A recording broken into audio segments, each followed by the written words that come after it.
I want you to know that watching this movie was painful.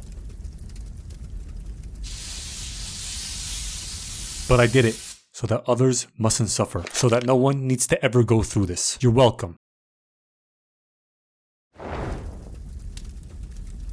Two Cats, which takes place in pinkish old England, with a bitch driving along by the Egyptian, which is a old defunct theater I think, into an alley to drop off a cat that the movie decided, or at least someone in production thought was a good idea to have look like this. A bunch of other cats that look similarly painful to look at, get her out of the bag, disperse, and then sing a song to her about Jellicle cats going to the heavy side layer. Decipher that the way you want. I think it means that the most Jellicle cat, whatever the fuck that word means, gets the chance to be reborn as something else in a better life, I guess, whatever. And 7 minutes in, the cats disperse again and leave the noob alone for the bad cat McCavity to introduce himself, a cat which can Thanos snap people away to a tugboat. I'm not making this up. And no one warns her about this, although they clearly have enough interest in her to sing a fucking song for her. And they just leave her alone to have a small conversation with them because they are assholes. Anyway, they finally bring her back to them again after dude vanishes, I think. They ask her what her name is. She's like, it's Victoria. And everyone's like, everyone knows that cats have 3 names. No one knows that. No one knows that. The one their owners bestowed upon them and the one they have for their asshole and their street name. I don't fucking know. I wasn't paying attention here because at this point I was too busy finding subtitles for this movie because I found out that this is a musical. The type where they don't stop singing ever. And I already hate musicals, so this makes it way worse. I fucking hate that shit, dog, because you inevitably always use more brain power watching movies like this as opposed to really hard movies to understand like Inception or some shit. Just because they keep linguistically contorting normal ass words into unrecognizable monstrosities to fit a melody, or pick out some of the most obscure words in the English language to rhyme together to convey a simple fucking point, and you're sitting there trying to decipher the fucking Rosetta Stone of linguistic fucktuckery while listening to the next Nazi Enigma code musical line they're throwing at you next. God damn it. Moving on. They sing and look hella ugly while they dance, sing some more about how all the jellyfish cats meet once a year for a Jellicle Ball to get chosen to go to the heaviside layer. Vicky asks to see who the candidates for going to the heaviside layer is, and the first candidate they show her is this lazy fat ass Garfield cat that also sings and dances and takes off her skin basically to reveal underneath that she's wearing the dancing vest type clothing. You know what it is, look at it. And after she's done singing her song Rum Tum Tug Guy, Cat sings about himself. Doesn't matter what he sings about for himself. Garfield cat throws some shade at him by saying this. Do you think he just got neutered?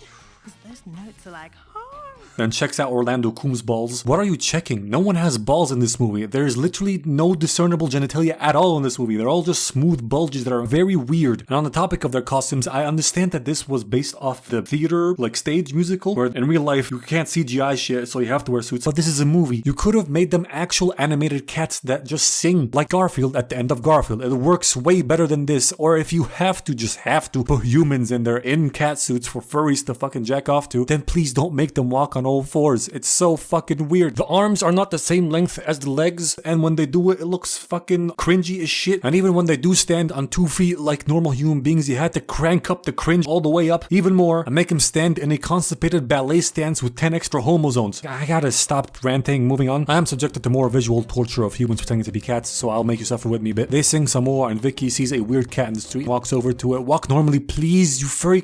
Stop. This cat sings and cries, then they pick up the pace and sing about her and bully her because she's Grisabella, the glamour cat that faked her death to a fucking postman or some shit. Also, she apparently switched sides, they had sides, I don't know, and went to work for McVitie, the evil cat. So she's a traitor cat who's been shunned and shamed by them and made to live on her own in the wastelands or some shit. Then male Amy Schumer walks in, and he's another cat up for the Jelly Bean Award. He runs this whole street apparently and feeds them with trash food, and he's fat as shit. Starts singing a song about his obesity. Then Thanos cat catches female Garfield off guard and snaps her away. We cut back to male Amy Schumer eating shit and sing, then interrupts the song for a funny moment to tell someone off for making him feel bad about his weight, then continues to sing about his lard ass, which is confusing as shit, you fucking Also, why is everybody singing to this random stray cat that got dumped into their alley? Who fucking cares, man? What's the point? Whatever. Cavity cat shows up and entices the fat ass to jump into this very juicy looking dumpster while the other cats are doing this.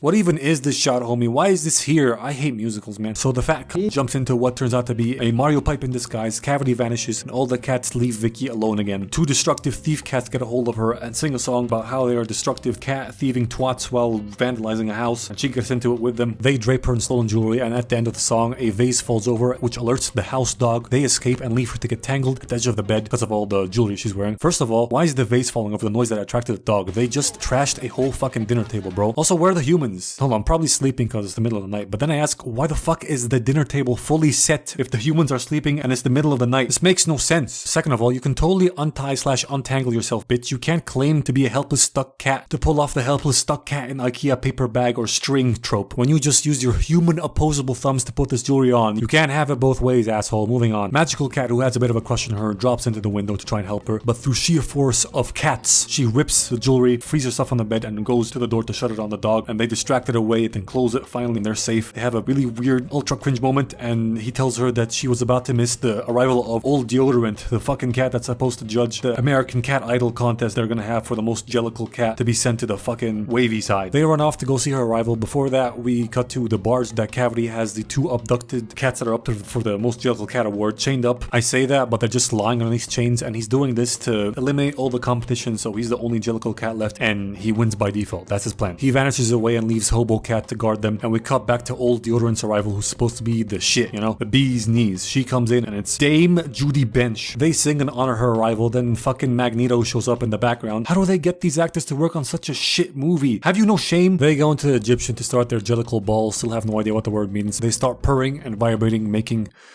this more challenging to watch. They dance and it keeps getting more challenging as they keep doing more mega gay shit. While they're singing, they force out the traitor cat that snuck in somehow, and after they're done, they're all out of breath. Vicky steps out to see the traitor cat sulking and crying again. Judy watches Vicky sing to the traitor cat and comfort her because she obviously regrets doing whatever she did to be shunned from the group of Jellicle cats, but she's still Jellicle somehow, so she still can be nominated to be the most Jellicle cat and whatnot. Vicky comes back and Judy's like, who are you? She's like, just some common un-Jellicle bitch. We can change that, don't worry. Then we cut to Magneto preparing for his Jellicle turn to do American Idol.